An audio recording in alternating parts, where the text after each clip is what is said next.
should probably do a big speech about steel or something, but I don't have anything memorized. So, hey, it's first to last the Nerdom. I'm Thomas, and I'm here with Mike, and we're going to be tackling some Conan movies and talk a little bit about Conan history and just talk, and also maybe talk a little bit about the future of Conan. So, how's things going, Mike? Yeah, pretty good, pretty good. Yeah, I had a pretty busy Saturday, Sunday, working, burning candle at the midnight's edge, so to speak.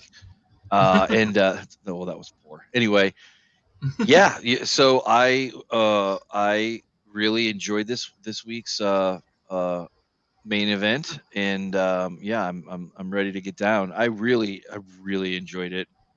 And I think it's well, we'll get into it in a minute here, but like what Thomas is talking about, our main event. Before we get to it, I wanted to kind of go in and just say, hey, we're at 44 subscribers now, and we picked up Hmm. quite a few over the last several weeks, and we are just over the moon about it, for Hmm. sure. We thank you very much for subscribing. We also have we seem to have a commenter. So thank you so much for commenting, and Hmm. tell us what you think. Like it, good, bad, the ugly, whatever. You have a Hmm. suggestion, we are always open for show ideas, main event Hmm. ideas, and or if you want to maybe even come on, if you are interested in, and we would uh, definitely, that might be fun. We could maybe open up the grab Yep. bag and just kind of go over some items or go over some things that they might want to. Maybe it's something that's not talked about as much, but in any case, what I'm talking about is our channel, the first to last, the Nerdom, with me, Mike, and Thomas. And as I like to say, we have an ever-growing back catalog. We cover everything in the Nerdom, comic book, sci-fi, all the way out to horror. We newly adopted horror because there's such a footing for that. So much fun, Hmm. as well as classics, in the nerddom, and any movie that could possibly have nerds wrapped around it, Hmm. is our bag, and there's no shortage of those in the world, thank God. But as we go through, we're up to 131 videos, yeah. But anyway, more importantly, I just want to say thank you so much. If you dropped a comment, if you said hello, if you gave a thumbs up, even if you gave a thumbs down, which we have yet to get, and I'm sure we will earn that one day, for good or for bad. But we definitely appreciate it, no matter what. Especially if you Hmm. subscribe, we are just very happy, and want to say thank you. So Hmm. before we get going, enough Yep. patting ourselves on the back and groveling to the audience. But Hmm. still important, and it's so important. And I think I did actually look up the stats. I think I made a joke about it a few shows ago about how I made up a number, like insert number here, and I think it actually is like 67% or something like that of the people that watch are not subscribers. So if you're one of that 67%, please, maybe consider hit that subscribe button and then hit the bell to be notified when we come online or Yep. drop a new video. But with that being said, yeah. So take us into the main event. As I was done yammering about our channel and how great we Yep. are. Yep. And we're always constantly trying to upgrade a little bit. I've fixed up my lights here, Oh made it yes, look a little bit absolutely. more like a YouTuber. So yeah, Wonderful touch. Good touch. just let us know if you like it. Also, yeah, let's. We're going to be talking about the two Conan movies from the '80s with Arnold Mhm. Schwarzenegger, Conan the Barbarian and Conan the Destroyer. And before we get into that, let's do a little bit of history. I was a history major in college, and I'm well read on Conan. I'm not claiming to be an expert by any means. There's Yep. people that are bigger experts than I am. But created by Robert E. Howard back in the 30s. He's Conan was his biggest, most popular character, but he also created Cole, Solomon Kane, several others. They kind of fell out of. They were big in the pulp magazines, and there's a story on the documentary where John Milius kind of described how Conan, Robert E. Howard was felt like he was over his shoulder with an axe, and to write his stories, and that he would write until he fell down in exhaustion, and then would wake up the next day in fear of Conan coming back to Hmm. him at night for him to tell more of his tales. Makes it makes it sound really dramatic and exciting, and not really what happened in real life. Robert E. Howard, in a letter to another author, I think it was Clarkton Ashton, he said that with Conan, he felt a real connection to that character, and oftentimes times it felt like his presence was behind him as he wrote the stories. A little less dramatic, and not this physical specter that was behind him, beating him down to write these stories. But Right. he felt like it, like a lot of writers, when a certain character or a certain story really hits them, it feels like like the characters speaking to them, or it just comes just kind of flows out of them, out of nowhere, Didn't and that's sort of how that story, that Yeah. character kind of came to him. To touch on that real quick, you not only are you a history major, but you are also a writer. And I believe Hmm. I read that book Quentin Tarantino put out, and I'm a big Quentin Tarantino fan, and I love it when he talks about how he writes and the craft of directing and whatnot. And I think you and Scott Dyson, shout out to Scott. I think you Hmm. guys were talking about that not too long ago, about how at a certain point you clear a hump over where you're not necessarily writing the story anymore. You're actually writing out what the character does in the Hmm. story, because it just starts flowing naturally like that. And by the third Hmm. act, you are even surprised. Well, this is what Quentin said. You are even surprised because when it happens, it happens so organically, because you get that Hmm. voice, the voice of the character in your head, and you know how to think like them, or how they would Hmm. do something. So I think that's always fascinating, and I just want to Hmm. give a shout out Yeah. to you guys for being able to do that, because I'm sure you've definitely wrote more than I have on the fictional side of the house. And how to, w- does that resonate with you at all, like with what he's saying, and talking about Conan, and making that connection? Yeah. There's certain characters that you will connect to, and it's almost like they're directing the story as opposed to you writing it. It's almost like you're possessed, or whatnot. But yeah, unlike how John Milius was saying it, it wasn't. It's not like it doesn't. It's not like some demonic spirit is No, is no, no, taking no, you no, over. no.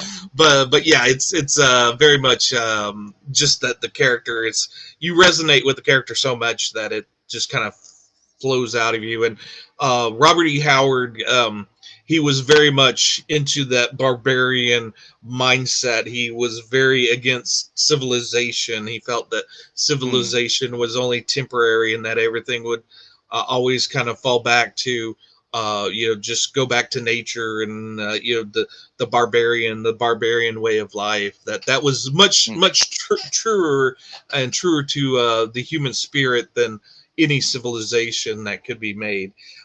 So yeah, so Conan was speaking, to him in that sense as well. Now, unfortunately, he took his life very early in life, and he left a lot of unfinished Conan stories. He only wrote 18. There's one novel, and then the rest were short stories. In mm, they'll tie into our discussion of the movie Conan the Barbarian. But yeah, they're all kind of episodic. He wrote them out of order. It takes place over the span of his life when he was very young, becoming a thief. He tells a story where he becomes a pirate. There's one about him, working in the as a mercenary for the military. And then there's the later stories, that when he becomes king, and so yeah, he kind of spans his whole life, and and then there were the Conan stories were popular in the pulp magazines at the time. They kind of fell out; they stopped being published. But in the '60s, the Lancer books, they started publishing them again, collecting the stories, and hired Lee Sprague. Um, Campbell and Lynn Carter to kind of finish some of the stories that Robert D. Howard had left unfinished, and Right. also write some more stories, some newer stories, and so they kind of brought him back with those gorgeous Frank Frazetta covers. A lot of people think of when they think of Conan, they imagine those Frank Frazetta covers, and the poster for Conan the Barbarian is kind of reminiscent of Frank Frazetta. I don't think Frank drew that. Maybe he did, but yeah, he's very reminiscent. And from the popularity of the books, Marvel Comics were kind of looking for uh, a kind of a sort of a sword and sorcery character to add to Hmm. their roster for their comic book. And Stan Lee, being a little bit on the cheap side, he was like, why don't we just create our own character? Why do we need to license out some other character? But Roy Thomas, who was the editor in chief at the time, was very insistent that they go for Conan, and they ended up paying maybe a little bit more than Marvel Yeah. was willing to pay for Conan, but they did get it. And the comic books, along with the books, really exploded the popularities in the 70s for Conan, and that was what one of the impetuses for the interest for a movie, and that's what eventually led to Conan the Barbarian. And in fact, Roy Thomas, they tapped him with this other person to do a first draft for Conan the Barbarian movie. Right on. Yeah, I was so just noticing Dino De Laurentiis was yeah, pivotal he's in the making them. producer. Hmm. Yeah. Yeah, it kind of bounced around a little bit, and they yeah, and through different screenplays. Oliver Stone is kind of listed as a co-screenwriter for this, and they took a little bit from his original script, but it was John Milius that really wrote it for this movie. They only took a pieces of Oliver Stone. In fact, Oliver Stone was evidently on heavy, heavily on drugs, and he kind of wrote his screenplay in a kind of drug haze, Mm. and it's a post-apocalyptic Conan movie. That a script that he did with the filled with all these mutants from the future, Oh and wow. it would have been interesting, but I don't know if it would have been actually Conan. But John Milius, he brought it back to the ancient times, and but he did. I think the first scene in the movie is from the script. So, and there's I think a couple other um, hints of the scenes from his original script that are in that still, but most of Yeah. it's gone. Yeah, and of course we're covering the only two that were made with Arnold. Sadly, Hmm. I might add, which we'll get into in a little bit here as we go through Uh-huh. them. But the first movie is, and I had not seen this in God so long, and I actually forgot that there was a second one until we decided to cover these, and I was like, oh yeah, that's right. But of course, who can forget, the everything about this movie is iconic, or just larger than life. Everything, and you go with it and you just accept it.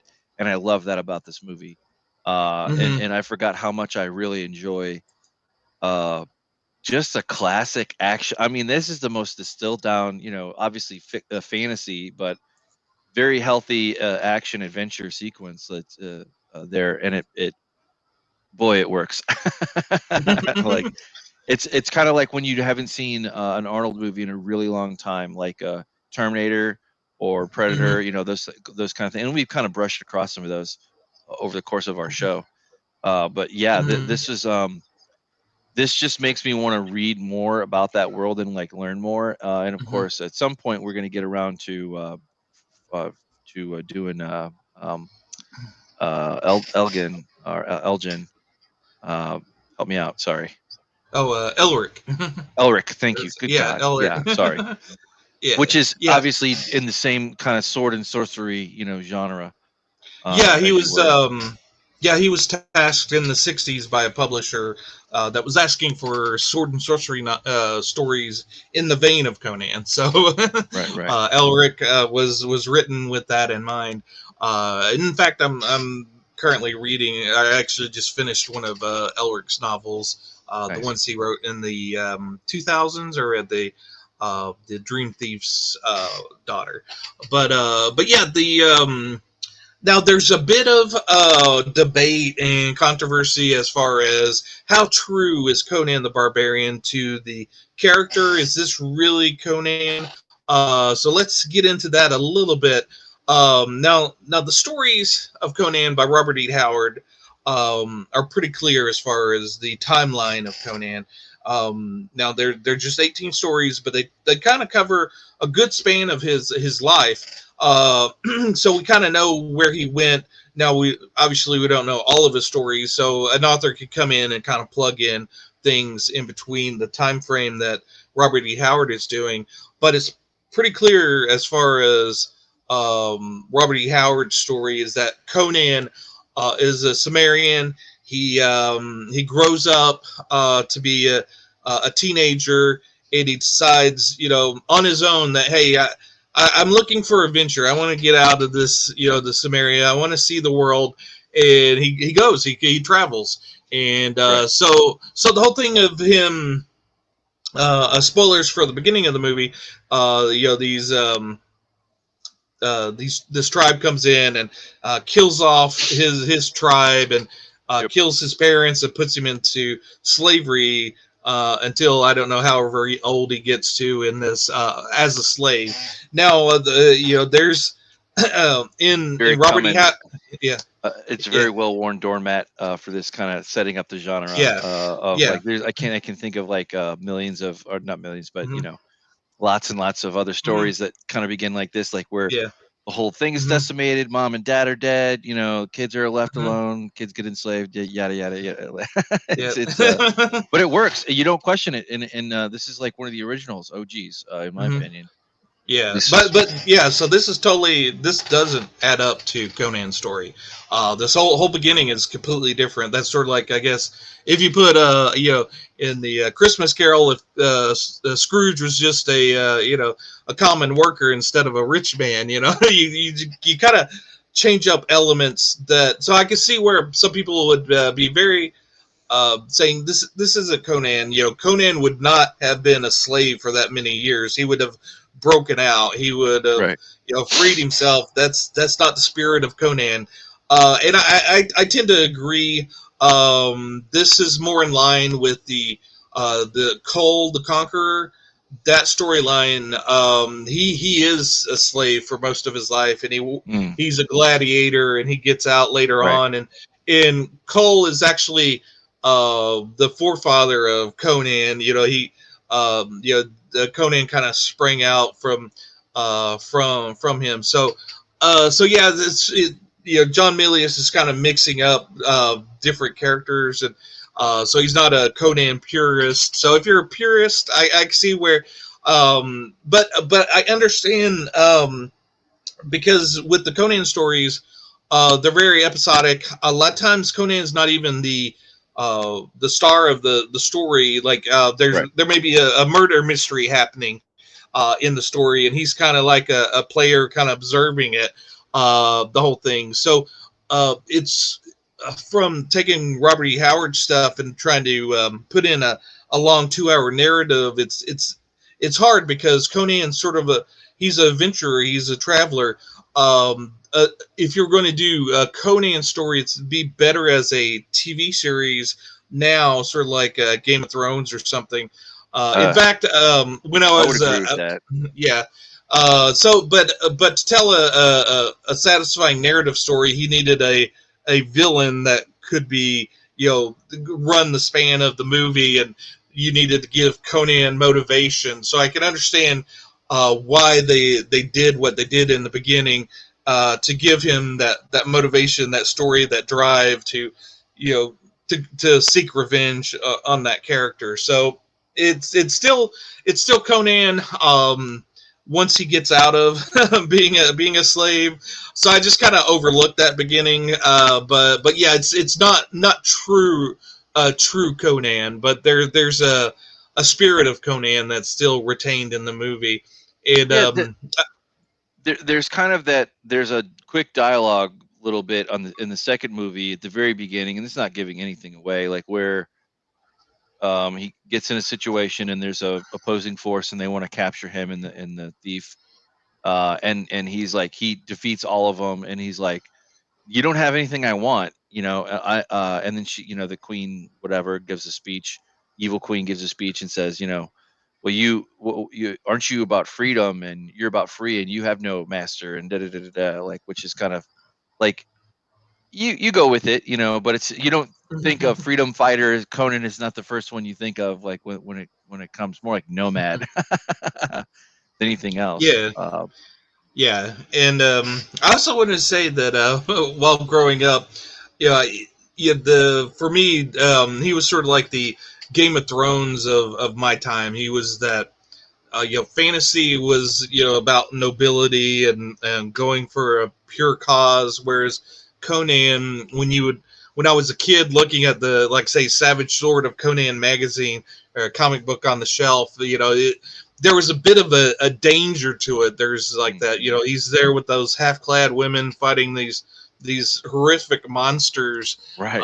And he looks just dangerous, and that's I think that's that same excitement that people have with Game of Thrones, and that there's that sense of danger of not knowing what's going to happen, and I think that the whole sword and sorcery thing is what taps that excitement. You would be scared to I would be scared to get that Savage Sword of Conan because it was more expensive because it was a magazine, and then also if I brought that home, would my parents let me read it? Yeah, two things on that. One, you said it works better as an episodic, Hmm. miniseries at the least, or TV show, whatever, smaller screen approach. And I want to back that up because there is no third movie that it was ever made with Arnold, and there Hmm. were definitely plans for it, but it just never happened. So that's one thing, and then the other thing is, just like Game of Thrones, you don't really know what you're in for the fantasy, for the really truly outlandish world that you're about to step into until way later on, and that's how this movie is as well. This is how both movies are really, that tells that tale, and it just leaves you hungry for more. Like no matter how you cut it, especially with these two classics, of course. um, I've only gotten into the comics or whatever, of late. But that would Hmm. have been really cool. Like I remember seeing them kind of sort of growing up, like of course, but my version of Conan came a little bit later with He-Man. That was like Hmm. I was a bit I was I'm not going to say how old I was back in this Hmm. age, but it doesn't take rocket science. But He-Man came later. He-Man was more Hmm. my age range. But I remember late '80s where you could go and get these, or you always had a friend that had their parents had the cool movies or whatever, and you'd always go over their Hmm. house and hang out and like watch these, like this and Total Recall. Like I remember watching and really enjoying it because it was like for the '80s, like the amount of skin that was being shown for men and women was still, you know, uh, eyebrow raising. Whereas nowadays Yeah, it's like nobody cares. But yeah, this set the mold for sure. So I always yeah, remember the strong man, that kind of thing, and later on with Braveheart, and yeah, I'm thinking of the other thing. Anyway, it didn't matter. But yeah, yeah. not Braveheart. The Scottish guy. I'm trying to think of I'll find it offline. But anyway, Mhm. talk amongst yourselves. But anyway, I think you know where I'm going. But Mhm. yeah, Right. so what was your? Did you see these like right off the bat? Like when did you see these? When you were coming up? Well, Conan the Barbarian was rated R, and so when it came out, I was a bit young, so couldn't go to the theater, or my parents wouldn't let me see it because it's a rated R movie. But the a year or two later, I think Conan the Destroyer came out in '84, and Right. it was PG, so I could see that one. Mm. So I was very excited about seeing that because I could see it, and I remember really enjoying Conan the Destroyer. Doesn't quite hold up to the level of Conan the Barbarian Mm. now, Interesting. but yeah, it's I think I saw it Conan the Barbarian on VHS a little bit later when I was allowed to see R-rated movies. But yeah, it was yeah, and I always enjoyed them. And then later on, I think when I was actually working with you, that was when I started. I read all of Robert E. Howard's Conan stories and Mm. some other ones. And then just recently, I dived back, and I was sort of a Robert E. Howard purist at the time. Once I read those stories, his language was so um, beautiful and just a great. So I didn't want to read any other author's rendition of Conan. I didn't want it tainted, but I did like during the pandemic. They started coming out with these big.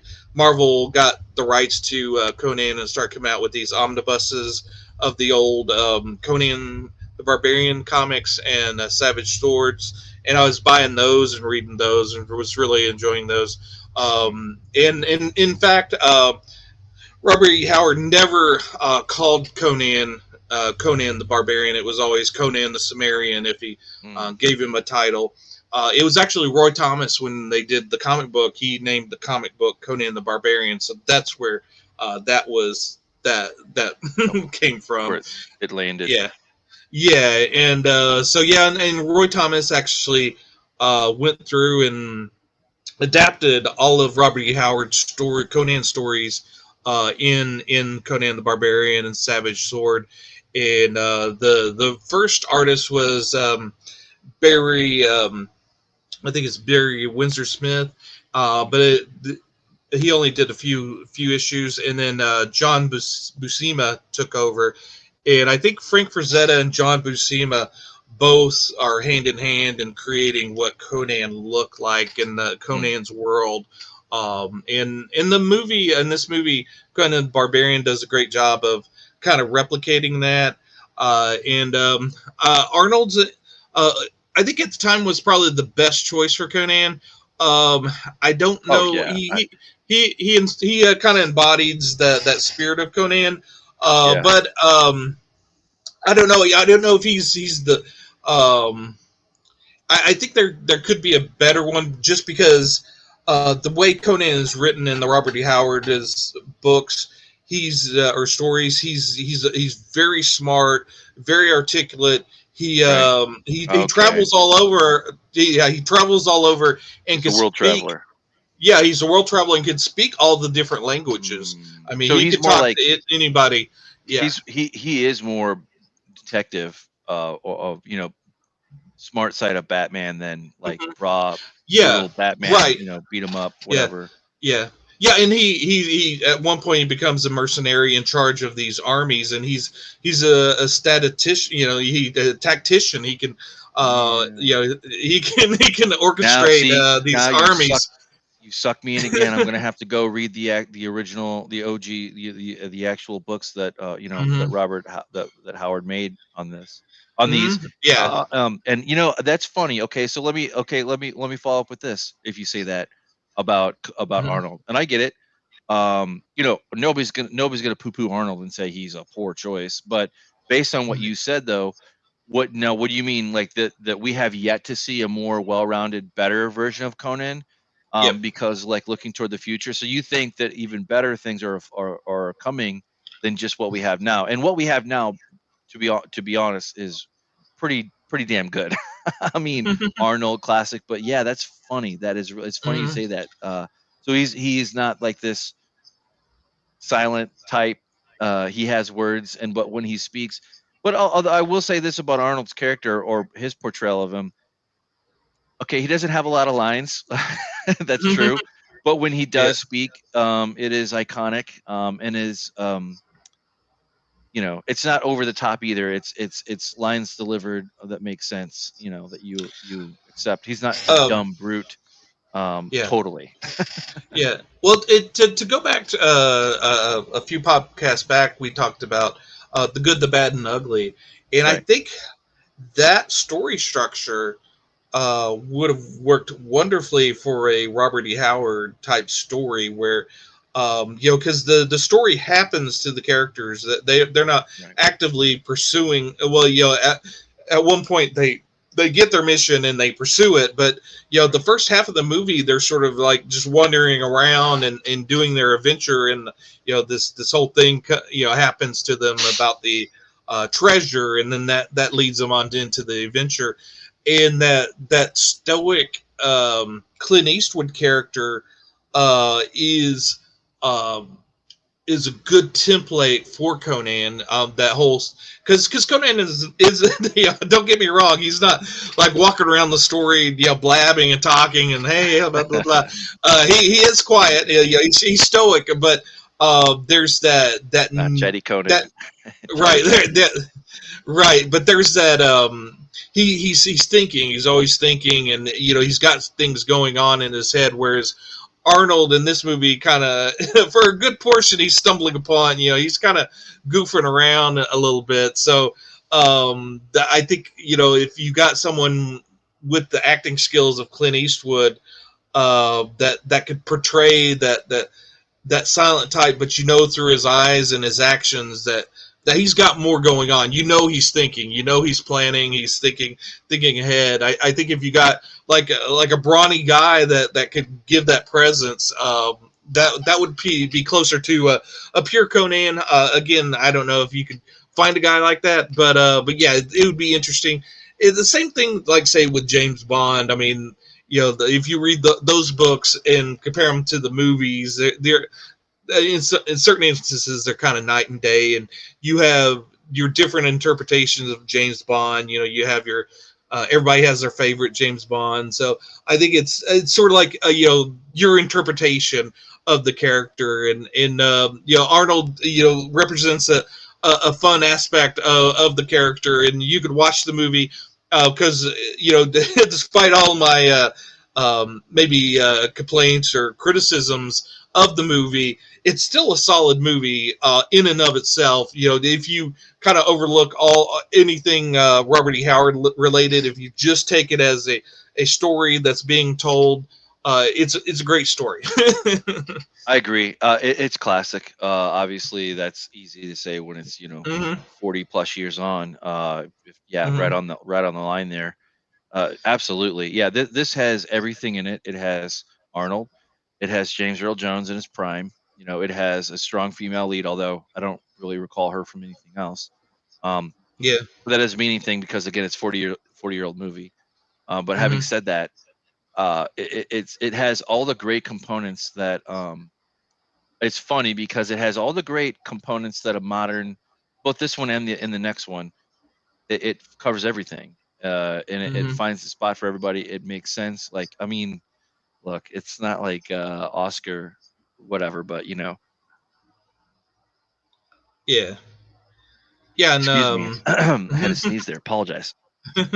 no problem.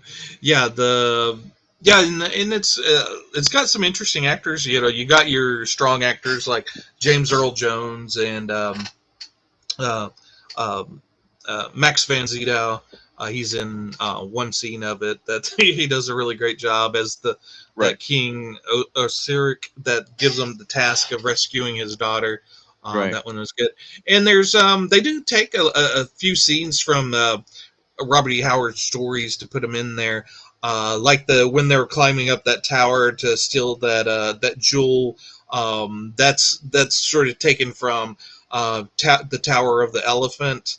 And once they get into the tower, it's a little bit different from the story, but that whole thing of them climbing up that great big tower is sort of taken straight from that. And then also the scene where he's tied up on the tree. That vulture comes down to get him, and he rips that vulture's throat out. That's from the Witch Shall Burn story. Take it straight out of it. In fact, Arnold said that they actually got a dead vulture, an actual dead vulture, to for him to bite and rip out in that scene, wow. which probably wouldn't have been done today. But he said it had um, lice or maggots on it, and yeah, they cleaned out his mouth pretty good afterwards. But yeah, it's a little He's bit the man. nasty. Yeah, and then yeah, the female lead in it. I don't think they actually say her name in the actual movie, but she's credited as Valeria, Right. and that character is actual character from Conan stories. She's from Red Nails. The character's a bit different, and he doesn't fall in love with her. They go on an adventure together.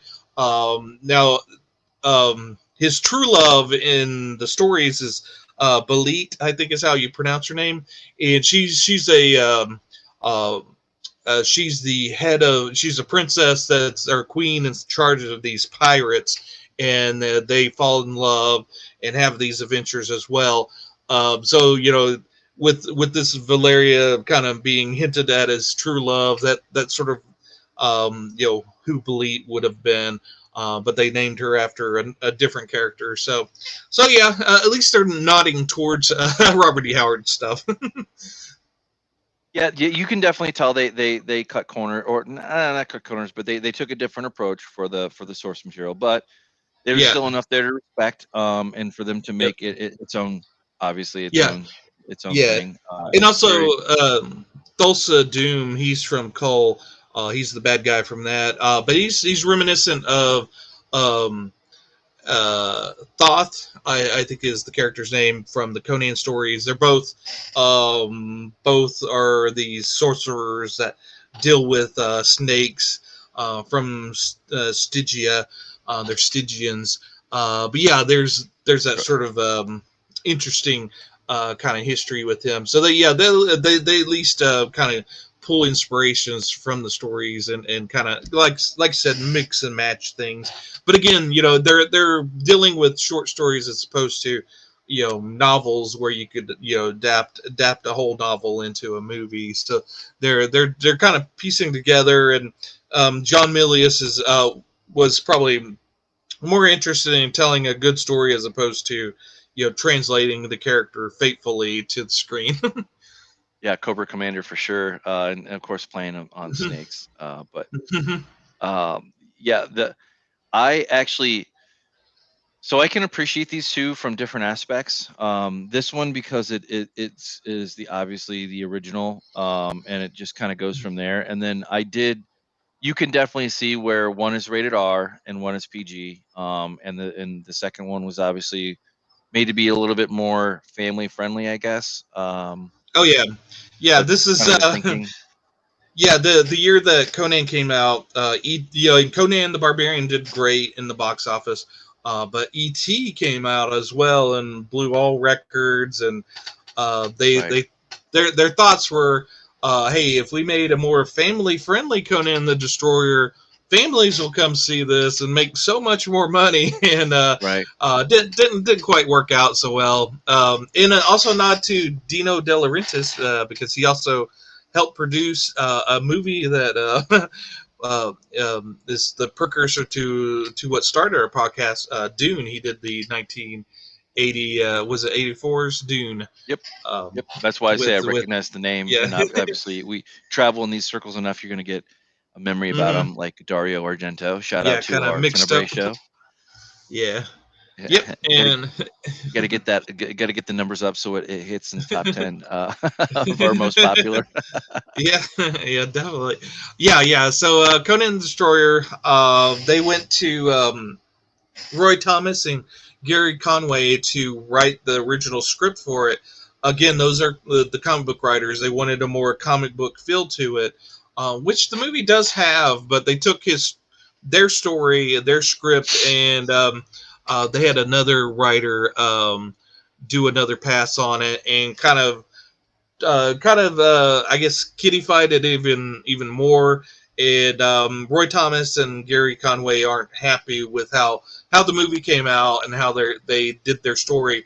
In fact, they came out, I think, in the '90s with a graphic novel adapting their Conan script into a graphic novel that told that story. I haven't read that yet.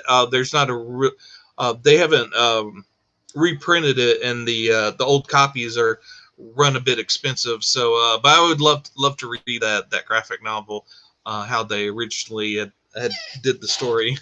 That would be fun to do an addendum Mhm. show, and if we can find it and cover it, that would be fun to kind of do like maybe a quick a YouTube Yep. short or not a 15-minute short is what I mean, not the silly whatever thing that all the kids are crazy about nowadays. Yep.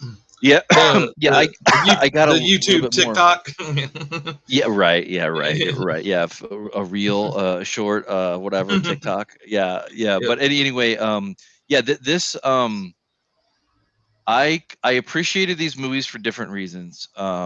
Like I totally dug this one. I enjoyed this in different ways. That I enjoyed Mhm. both for different reasons. One Yeah. for just the initial, here you're plopped in this world, and this is how it goes. And it was iconic from beginning when he's pushing around the wheel, shows his resiliency and his Mhm. steadfastness for his task, Yep. and his thing until he knows better, and then Mhm. and then and then it's kind of like that's when his actual adventure begins. But both, Mhm. boy, they jump right into it right away, and I appreciate that, Mhm. and I wish more movies did that Mhm. nowadays. Like we could only be so lucky if they did.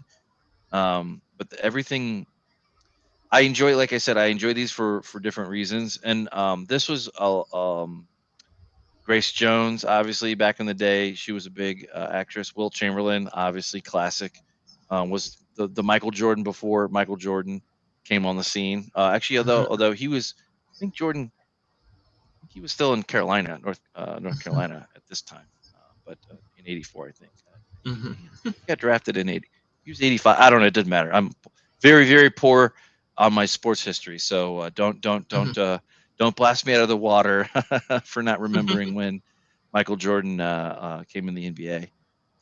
But Yeah. Will Chamberlain, everything, you had your recurring folks that came back. Mako, Oh, I think he came back. yeah. Came back. Yeah. Mako and Arnold were, I think, the only ones that came back. But Reprised yeah, their roles. Yeah. yeah, yeah. A lot of the cast and crew didn't come back either. I believe the guy who did the score for both is the same for both movies, and the music in both is really iconic of It that is very first good. movie. Yeah, the first movie I read where a lot of that is kind of used as kind of holder music, or and also used for trailers now Mm. because it's so robust and kind of operatic, and then that's one of the things that John Milius is kind of went after was sort of a kind of an opera feel to the original Conan. He nails it. There's that sense of gravitas to that first movie, whereas the second one, again, the aim was more towards a kid friendly story, which I appreciated as a young kid seeing the movie. But I have a deeper appreciation for the first movie. The second movie, obviously they got comic book writers to write it, so they're going for more of a comic book feel. It's more of a kind of uh, Conan and his thief friend getting into an adventure, which in spirit is more like a Robert E. Howard story. But there's there's not that complexity that a Robert E. Howard story would have, or say yeah, the seriousness that story would have. This is there's a lot of laughs in it, and the character that Grace Jones play. Mm. When they wrote the script, the character name was Zula, but it was supposed to be a man. Mm. But the studio read it as the name being female, so they actually hired Grace Jones and outfitted her for the role before Roy Thomas said, "No, well, that's actually supposed to be a guy." That's So funny. yeah, that maybe a happy accident if you enjoy her role in it. But yeah, she definitely does make it interesting. But yeah, the again, I enjoy both movies for different reasons. I guess Right. the second one's more of a guilty pleasure plus a kind of brings me back to my childhood, and the first movie is just all around a great movie. Again, neither one truly represents Conan as he was created by Robert E. Howard. Howard Again, Conan. that's yeah. There hasn't been that adaptation yet.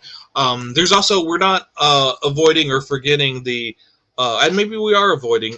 There's the Jason Momoa Conan movie from the Yeah, 2010 yeah, or we can 12, hop I in think it that was. in a second. I just want to kind of complete the circle. The only thing, if I had any criticism, and I very rarely have these things, would have been I think it was a missed opportunity to not do a little bit more wider cinematography to world build. They do they do that for some shots, but it's only like the castle or a very small part. It's not like for example, The Good, the Bad, the Ugly. You had tons of landscape shots that showed Hmm. you whether it was starting the scene or ending the scene or some other focus like that actually became part of the movie itself. And I'm not saying it didn't here, but I think that you would think like with this ancient bygone era, whatever, some strange, whatever fantasy, you would want to kind of zoom out a little bit more and kind of do that. But of course, I'm talking about that from a 2023 perspective on like Hmm.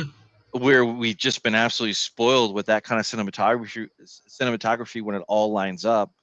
Hmm. And I'm not saying the cinematography is bad by any stretch of the imagination for this at all. I'm just saying, like, I think that, like maybe that's me as a modern viewer, I'm missing that. But yeah, let's Yeah. go ahead and jump into Jason Momoa because I went to the theater and saw that, and I do remember it. And I do remember having some thoughts about it, and kind of having a little bit more sharp, pointy opinion about that character. Love Jason Momoa, always have, from his Stargate days where nobody knew who he was, all the way out to Aquaman, whatever. Definitely appreciate him as an actor. But Conan, yeah, well, I'll let you take the first crack at it while we slip into that one, Hmm. talking to cover it. Yeah, I actually never seen it. Really Yeah, that time interesting. period when it came out, I was between jobs. 2011, I think. Yeah, Yeah, I had a lot on my plate right personally, on. so I kind of termed it my missing years, where I kind of dropped out. So yeah, a lot of those I've gone back and kind of re-examined some of those movies that came out during that time period. But I Right. heard so many bad things about that Conan, and I love the character so much. It was like I don't want to torture myself with that movie. I don't think. And also Jason Momoa, like you said, he's a great actor. Not really how I picture Conan. Again, Robert E. Howard had specific areas that character was from. He's from Samaria, and that's from the Celts. He's Irish, so Mm, so I want to um, so I see what you're I'd, saying. I'd prefer someone of that strain to maybe represent that character, but again, nothing against Jason Momoa, nothing against the movie. It just didn't sound like the Conan movie that would be for me. So I've got I may eventually circle around to seeing it, but it's very low on my priority list. Yeah, we might if there's a maybe as we get into this and as the future plans develop around this concept, this idea of Conan and bringing him back to life, it might be a good look back show. But I will say this, 2011, I remember seeing it. I do remember being not disappointed, but when I saw it with a group of soldiers when I was in, and it's funny because when you were, I think you moved down whenever you did, but in 2010, I was That was the very end of like when we worked together, but not that it Mhm. matters. But I was actually down in Camp Robinson in North Mhm. Little Rock in the summer Mhm. of 2010, because Inception was Mhm. out, I remember, or had been out, and I remember seeing it like Mhm. at least, God, I saw that too many damn times. But Mhm. like many times in my life when I was in school for the military or on base somewhere, I would go find a movie. It was something iconic, and I'll never forget it. But the Jason Momoa, the one thing I do remember was it was okay, okay, but you can't beat Arnold. Not even the great Jason Momoa. Maybe I don't think The Rock could do it either. I don't think Dave Batista maybe could do it. I don't think John Cena could do it. I don't think any of these guys could do it like Arnold did. And of course, not comparing it to the Howard's version of Conan, obviously, but just in its own right, Arnold. I mean, that he became an iconic role, one of many that he was known for. So I will say Mhm. that. And but the Jason Momoa one was okay. But and that kind of brings us up. I think in any case, I really love this weekend. And watching these, I got such a Mhm. kick out of them. Watching them again. And I hadn't seen Conan the Destroyer in a long time. I had seen Conan the Barbarian. Infrequently, but I'd seen it definitely before we watched it, sooner than the other one, than the Destroyer, obviously. But Mhm. yeah, I now what'll be fun is maybe showing this to my kiddos and seeing if it bites or not. I'm curious. I'm always curious as to if they'll be like, "Oh, Dad, this is old. I don't care about it," Mhm. But they Yeah. surprised me. But in any case, yeah. So what is and I think we have a link here, and while you kind of tee us up here for the future. I so you definitely enjoyed the rated R Conan over the PG Conan. Yeah, Uh, it definitely had. Obviously, it's better written, better acted, better story over all around. Whereas the second one, it's a fun little adventure, but it doesn't add a whole lot. It does have more of a kind of fantasy element to it. Obviously, that there's a lot more sorcery to it Robert E. Howard stories has.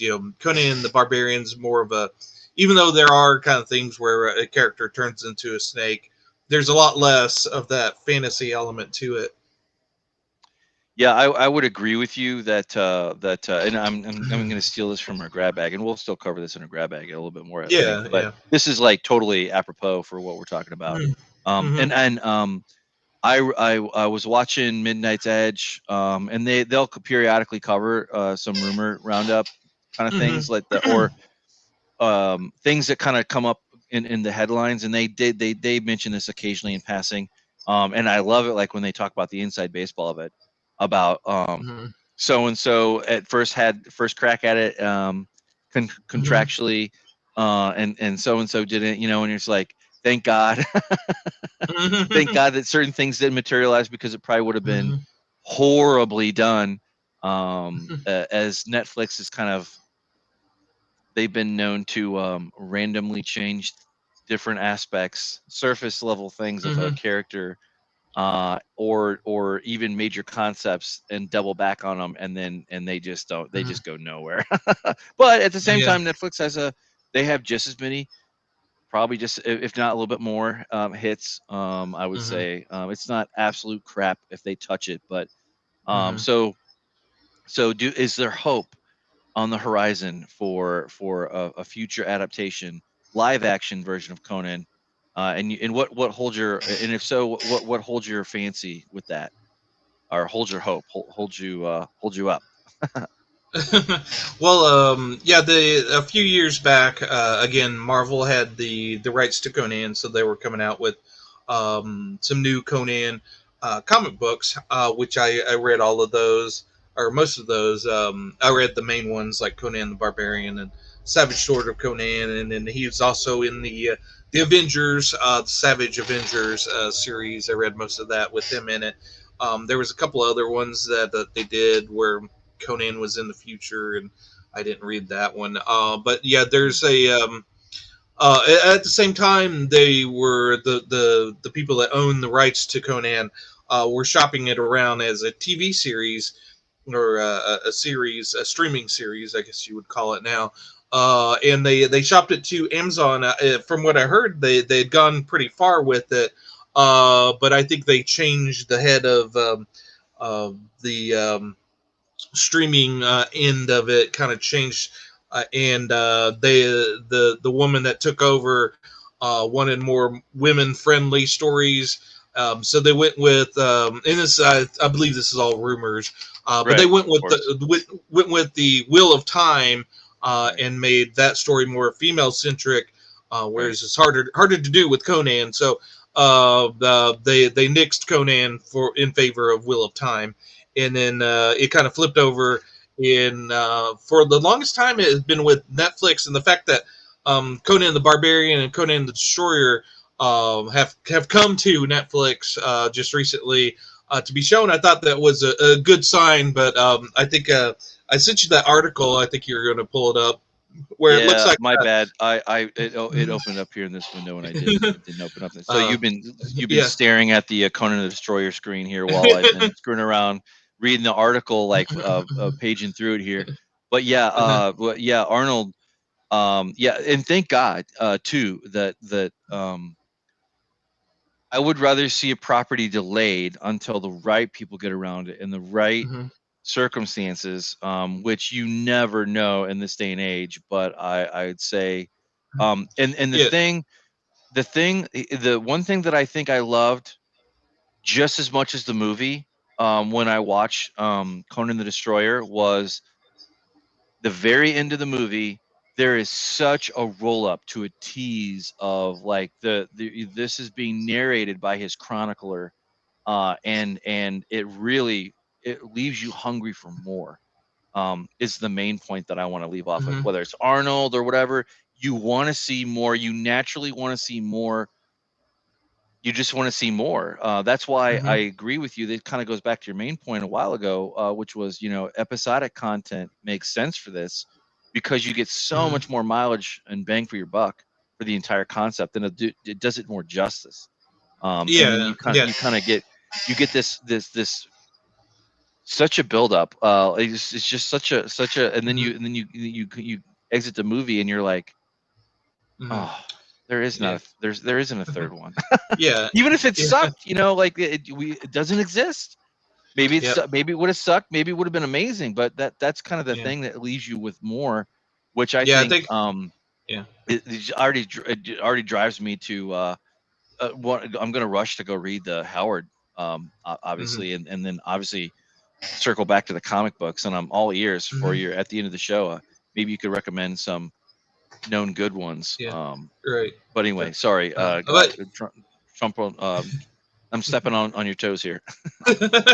no, yeah, yeah, yeah. John Milius, he actually wrote a script for the third one called Conan the Conqueror, I think it was, and Mm, yeah, I think it was in the '90s that they tried to get that going with Arnold, and that never did light fire to it, and of course.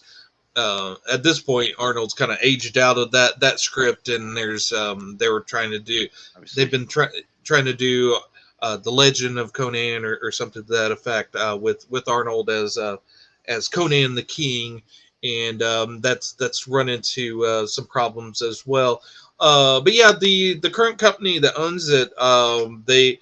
Uh, I feel like they have a good idea of what Conan is, and they have a respect for Robert E. Howard's properties.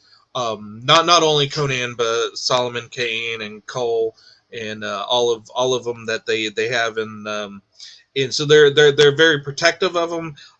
In fact, they once the contract with Marvel expired, they didn't renew it with them. They've kind of pulled it back and Mm, have enlisted Titan Comics to put out the Conan stories or to do new comic books, and smart. the they got they put out a little teaser on Free Comic Book Day of the new Conan the Barbarian comic book.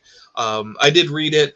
It's pretty good. The art's very reminiscent of John Buscema, which is very smart. It looks like they're going for they're letting the writer who's Jim Zub, who actually did do some of the stories.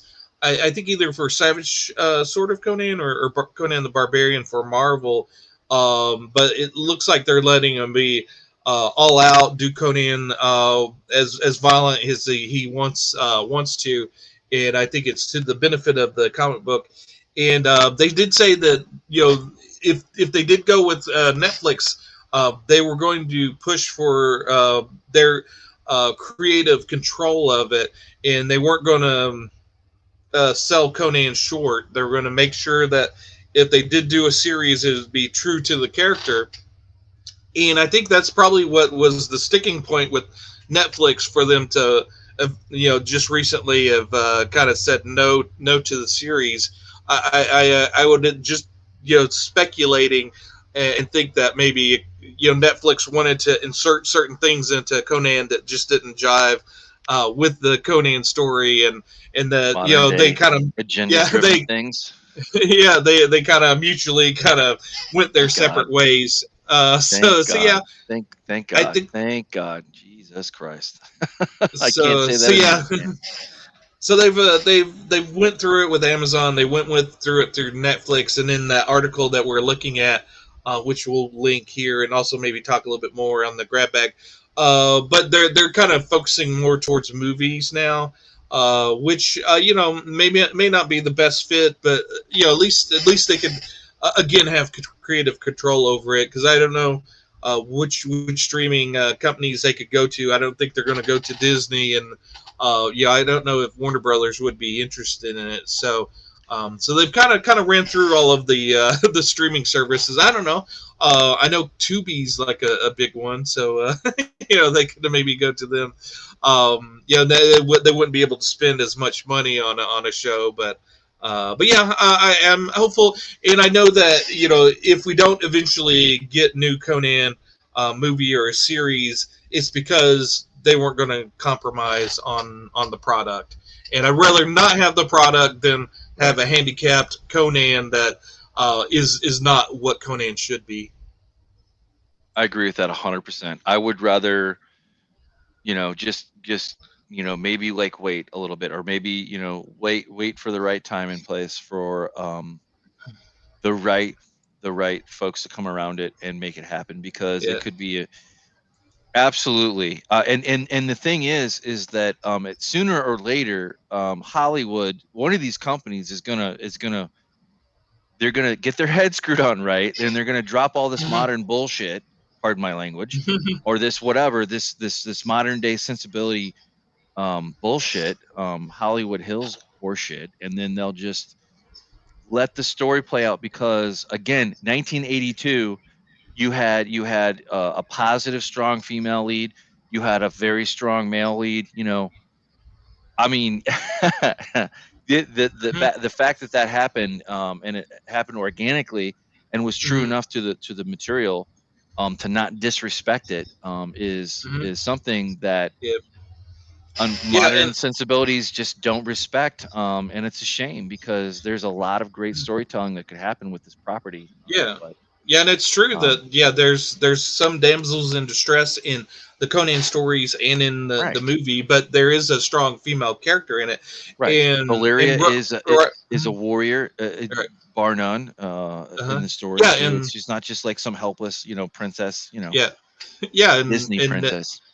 I don't know if he would call himself a feminist, but Robert E. Howard kind of showed those elements in his stories. He had very strong female characters at certain points, like Balit. She's one of his Conan's great love, and you had to have someone as furious and as strong as Conan as a mate, and she kind of stepped up to the plate for that. So yeah, it's if you're looking for strong female characters, there are that in Robert E. Howard stuff. Now it's 1932. Yep. And yep. Yeah. And also, a lot of people get confused and think, he also created Red Sonja, which he didn't. It was inspired.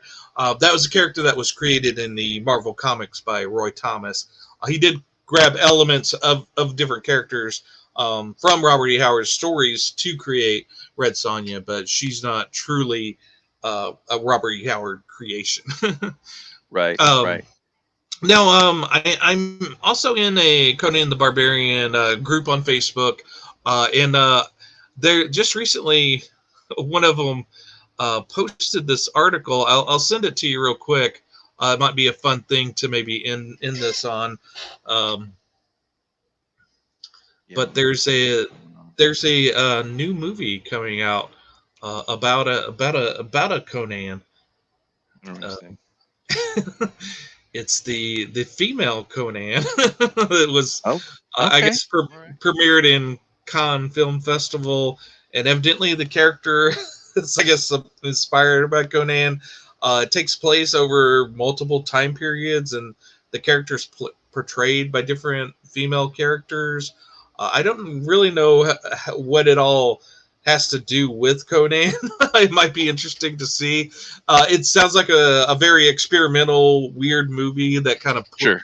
pushes the boundaries as far as, I guess, what an audience could take as far as sensibility. So it doesn't sound like it's a, you know, they're just trying to make a female Conan. It sounds like they're kind of like you said, they're testing the tolerance for bad taste and gross out gags. So it doesn't sound like it's sort of making a statement or something. It's just trying to make a weird, interesting story. So that might be something to check out. No, sir, I guess maybe Conan adjacent, but Yeah.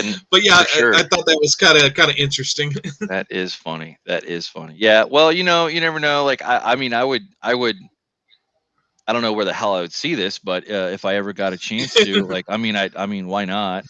But who knows? Maybe it looks like it's a little more auteur for what it's trying to do, maybe. But Conan just got that. That's funny. Playing words there. Interesting. Yeah. Interesting. Interesting. Yeah, but yeah, I was very thoroughly satisfied. And just kind of real quick, you might be asking, well, where the hell can I watch it? Thomas kind of dropped hints before. It's on Netflix, so you can just watch it gratis. If you already a Netflix Mhm. subscriber, that is true for both. Of course, I just like to plug Just Watch because it's great. Actually, a pretty damn good recommendation engine in my opinion. When I Mhm. didn't know what to watch or what I wanted to watch, of course, they're not sponsored in any way, shape, or form by us, but that'd be great if you wanna maybe drop me a line there. We wouldn't say no Yes. to do that. But obviously everywhere else. And just to go back to kind of toot a horn that you like to play a lot, which is physical media is king. And this is Mhm. definitely something like where if there was such thing as a 4K remaster, whatever, with all the bells Mhm. and whistles, and it was good, hopefully it would be good. You would want this would be one of the easily Conan the Destroyer, Yep. Conan the Barbarian for sure. Yep. You might not want to do the Destroyer, but I would anyway, just because why not? Yeah. Yeah, Um, I got it. I watched it over the weekend. Yeah, you could watch it on Netflix, but I have my physical Blu-ray of it, which had the Conan the Barbarian has it came as a 2 disc set with both of them. Foreshadowing. Uh, yeah, yeah. But the Conan the Barbarian has several extras. They have a documentary on there, and they do have a commentary track with John Milius and Arnold Schwarzenegger watching it together, commentating on it. I watched about 20 minutes of it, and I realized I was probably not going to get any more interesting Right. details into it. Yeah. It's kind of fun. It's one of those commentaries. There's different commentaries. There's those that pack in a lot of information. There's those that are just maybe the director and actors having fun and just fun to listen to. Whereas this one was a lot of Arnold going, "Oh, I remember this scene," and then John Milius goes, "Oh yeah, we did this, yeah, yeah," and so it was like just them going, "Oh yeah, I remember that, yeah, yeah." That's that scene. And I was like, Yeah, okay. yeah, and the reason why we didn't get just to kind of paint a picture with numbers, in 1982, Conan the Barbarian brought in 130 million worldwide. Okay, Mhm. um, it not no the Destroyer only did a 31 million.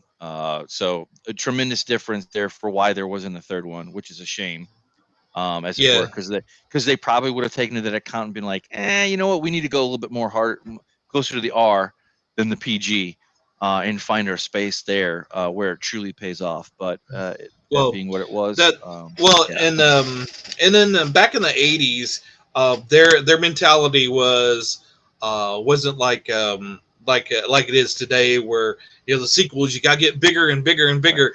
For the '80s, it was like, yeah, they wanted sequels, but they knew the sequel wouldn't make as much money, so it was like right, smaller, smaller, and smaller. So once you get to that third one, you had half the budget of that second one, so you um, and Arnold was becoming this huge star, so it didn't make sense to get him for this movie that would have been smaller and tarnish right, his name recognition, as opposed to getting him into a newer movie like the Terminator franchise, or doing something right. completely different with him. So If I think the if they could have probably have recast it and done a cheap direct to video third movie, they might have done that. But Yeah, yeah, like, I think we're to the benefit of them not doing a third one. oh, absolutely, yeah. No, we benefited, because they didn't. I agree. And just to put it in perspective, ET, same year, 82, it made $792 million worldwide. Hmm. So that Yep. just kind of shows you, like, just the numbers of how even still it did very, very well compared to that. And then, going back to the 90s, I don't think in 80s, I don't think if they would have done a third movie in the 80s, it would have not, I don't think it would have done very well. But had they did it at the right spot in the 90s, say 92, 93, 94, no later than 94, because that's like, kind of going off the end there. That would have been the most perfect time with Arnold. Should he have, should they, unless they would have recast, but that would Yep. have probably been the best shot, financially. But Terminator 2 took over the world, with Hmm. him, so there's no way that there Yep. was no space or room for Conan at Right. all. Anyway, Yeah. it didn't matter. Yeah. But And I can it's see why it didn't get made. Period. Yeah, and it would be smart to do a either Conan series. It'd be better for a series as opposed to a movie, but the audience is primed for it. Everybody enjoyed Game of Thrones. Hmm. They've got the new Game of Thrones series. Everybody's excited about The Witcher.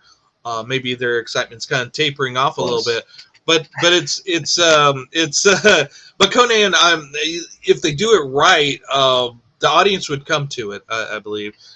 So yeah, it's primed. It's just the short sightedness of I guess the various streaming services that doesn't see the potential, but the potential is definitely there. It's a product that kind of proves time and time again. It was exciting, and people loved it in the 30s with the pulp magazines when they reintroduced it with the yep. novels and the comic books in the 60s and 70s. It was a huge hit. If you may be too young to know it, or before your time, but you know prime Marvel during the 70s. It was the three big guys were Spider-Man, Hulk, and Conan. Those were the biggest sellers. That was huge for them. That And was then the it. move, yeah. Then there was a comic strip for Conan. You could go in, get your newspaper, and go to the funny pages and read Garfield and Family Circus and Conan the Barbarian Right on. Right in on. there. So, and they also did that with Spider-Man and I believe the Hulk as well. But yeah, it was crazy that Conan was big enough to have his own comic strip, with the little four-panel storytelling. And I believe Roy Thomas and John Buscema did most of those. I think Ernie Chan did a few of the strips as well as art. But I think for the whole run, I think Roy Thomas wrote. But yeah, he's I think he's one of the, if he's not the one that has written the most Conan stories, he's right up there. And as in and Roy Thomas at the time was the editor in chief of Marvel Comics, and he wrote or adapted a lot of the Conan stories to the comics. He was one of the big forerunners of pushing Conan and getting him out there. And um, if you're big into Conan, read the. I would recommend getting either the Marvel's omnibuses of Conan the Barbarian and Savage Sword of Conan, because he does a really in-depth introduction to each of the volumes, and those are very interesting. I know Titan is taking over the Conan comic books, and I believe they're going to go ahead and reprint those and put out future volumes as well. Also, Dark Horse did a run of Conan comic books as well during the early 2000s up through 2010s. And Marvel did epic collections of those, and I read those. Kurt Busiek wrote those, at least the first 20 or so issues. Those are fantastic. Mhm. I know Timothy Truman drew and wrote some of those that are really good. That whole Dark Horse run is really good. They also adapted those as well, and then also did their own Conan stories that kind of intermixed with the timeline. And also one other plug, Ablaze Comics. They did.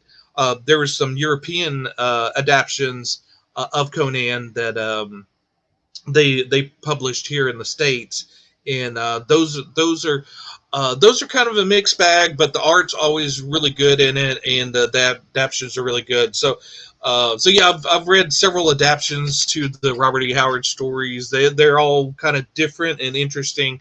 Obviously, the Conan the Barbarian, the original Marvel ones, are are have been kind of toned down as far as the violence and everything, because they had to get in that comic book code. But at the same time, they're also adapting those same stories into Savage Sword, which was a magazine format for Marvel that was in black and white, that where they could do sort of more adult, violent and nudity in the comic book. So Right. those are Adult, probably right? preferable if you wanted the more true to Conan stories. Right. If you're of age and enjoyer of Conan, absolutely. Yeah. Yeah. This is loved it. And I think we're rolling up on the end. Anything else to add or share or other thoughts before we close it out? Oh, there probably is, but I, I can't think of it. But yeah, yeah, we like to call you guys out there the Nerditos. If Yep. you enjoyed it, let us know. Give us a thumbs up, and Absolutely.